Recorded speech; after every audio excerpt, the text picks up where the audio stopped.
Hi friends, ಎಲ್ಲರಿಗೂ ನಮಸ್ಕಾರ. Friends, ಇವತ್ತು ಒಂದು ಹೆಲ್ದಿಯಾದಂಥ ರೆಸಿಪಿ, ಲಂಚ್ ಬಾಕ್ಸ್ ರೆಸಿಪಿ ಅಂತಲೇ ಹೇಳ್ಬೋದು. ತುಂಬ ಈಸಿಯಾಗಿ ಬೇಗ ರೆಡಿ ಆಗುವಂಥದ್ದು, ಆಮೇಲೆ ಹೆಲ್ದಿ ಕೂಡ ಅಷ್ಟೇ ಚೆನ್ನಾಗಿ ಹೆಲ್ದಿಯಾಗಿದೆ. ಮಕ್ಕಳಿಗೇನೂ ಇಷ್ಟ ಆಗುತ್ತೆ, ದೊಡ್ಡವ್ರಿಗೂ ಕೂಡ ಇಷ್ಟ ಆಗುತ್ತೆ. ಈ ರೀತಿ ಲಂಚ್ ಬಾಕ್ಸಿಗೆ ನೀವು ಕಟ್ಟಿದ್ರೆ ಈ ಒಂದು ರೆಸಿಪಿನ ಟ್ರೈ ಮಾಡಿ ನೋಡಿ. ನಾನಿವತ್ತು ನವಣೆ ಕಿಚಡಿನ ಯಾವ ರೀತಿ ಮಾಡೋದು ಅಂತ ತಿಳಿಸ್ಕೊಡ್ತಾ ಇದ್ದೀನಿ.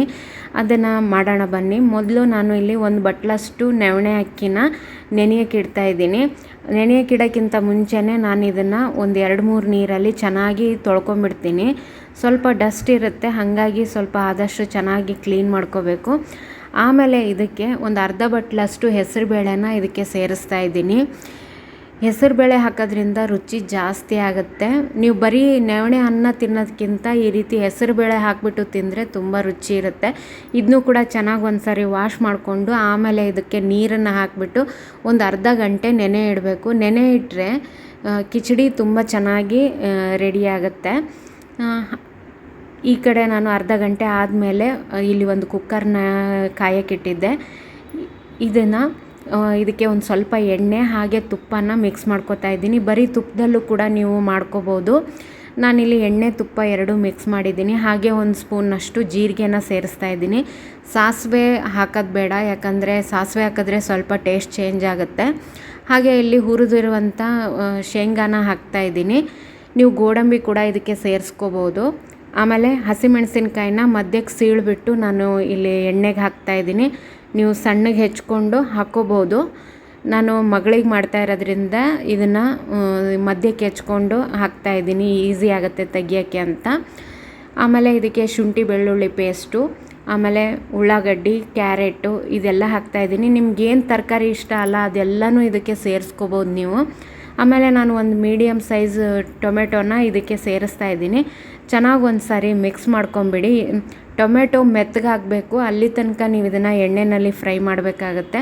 ಹಾಗೆ ಇದಕ್ಕೆ ಒಂದು ಸ್ವಲ್ಪ ಅರಿಶಿಣ ಪುಡಿನ ಇದಕ್ಕೆ ಸೇರಿಸ್ತಾ ಇದ್ದೀನಿ.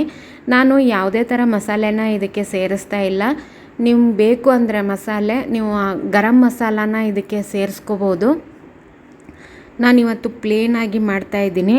ಗರಂ ಮಸಾಲೆ ಬೇಕು ಅಂದರೆ ನೀವು ಗರಂ ಮಸಾಲೆ ಇದಕ್ಕೆ ಸೇರಿಸ್ಕೊಳ್ಳಿ ಈಗಲೇ.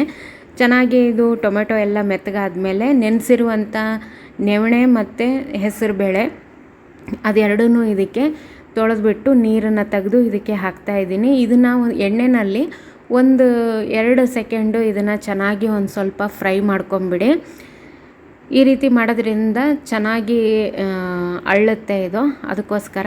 ಆಮೇಲೆ ಇದಕ್ಕೆ ನಾನು 3.5 ಕಪ್ ಬಟ್ಲಷ್ಟು ನೀರನ್ನು ಇದಕ್ಕೆ ಸೇರಿಸ್ತಾ ಇದ್ದೀನಿ.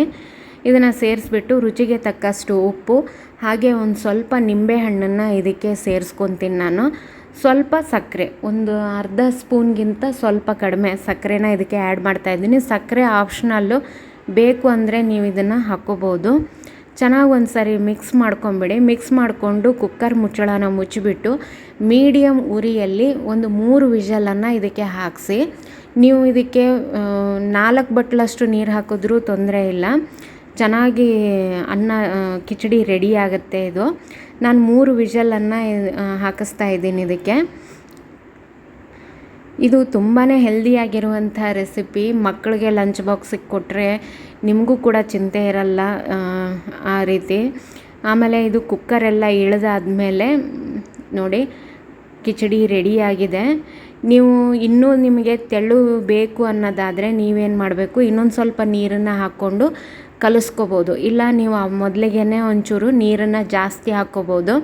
ಈಗ ನೋಡಿ ಕಿಚಡಿ ರೆಡಿಯಾಗಿದೆ.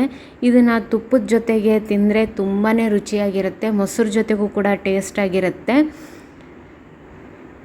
ಈ ರೀತಿಯಾಗಿ ಮಕ್ಕಳಿಗೆ, ಮನೆಯಲ್ಲಿ ದೊಡ್ಡವ್ರಿಗೂ ಈ ರೀತಿಯಾಗಿ ನೀವು ಟಿಫಿನ್ ಬಾಕ್ಸನ್ನು ಕಟ್ಟಿ ತುಂಬ ಇಷ್ಟಪಟ್ಟು ತಿಂತಾರೆ, ಖಾಲಿ ಕೂಡ ಮಾಡ್ತಾರೆ. ಈ ವಿಡಿಯೋ ಇಷ್ಟ ಆದರೆ ಒಂದು ಲೈಕ್ ಮಾಡಿ ಫ್ರೆಂಡ್ಸ್. Thank you.